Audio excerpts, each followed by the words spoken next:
Sejumlah barang bukti narkotika dimusnahkan di halaman Mapolrestabes Makassar, Jalan Ahmad Yani, Kecamatan Wajo, Kota Makassar pada Kamis 31 Juli 2025. Barang bukti itu berupa 10 kg sabu, 10.465 butir pil mefedron, sejenis ekstasi, dan 2 kg ganja.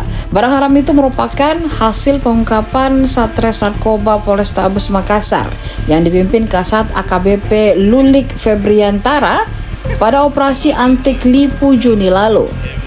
Pemusnahan diawali dengan pengecekan barang bukti oleh personel bidang laboratorium forensik atau Lafor Polda Sulsel.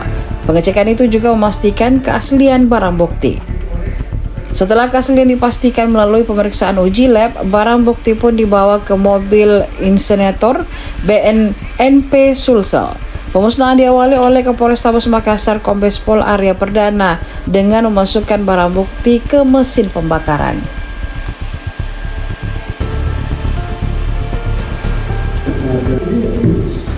Sama dengan yang kemarin kita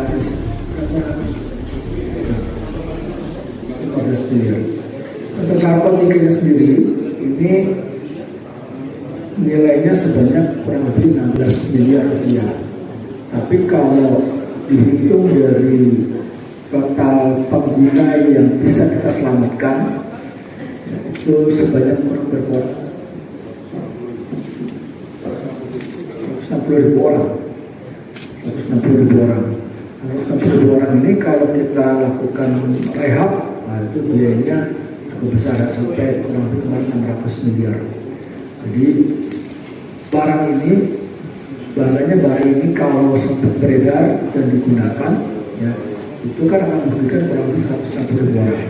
Nah, 160.000 orang ini kalau dia direhab itu menghabiskan anggaran negara sebanyak 600 miliar. Sehingga inilah yang penyelamatan yang kita lakukan terhadap warga negara kita dari kasus-kasus narkotika yang terjadi di kita. Jadi 5 orang tersangka ini yang barang bukti yang sebanyak ini. Tapi dari luar ya, sabu itu kan nggak diproduksi di sini, jadi dari negara Cina masuk ke Malaysia masuk ke Indonesia, gitu ya. Lalu kita ungkap di sini, jaringannya sudah jaringan internasional. Download Tribun X sekarang, menghadirkan lokal menjadi Indonesia.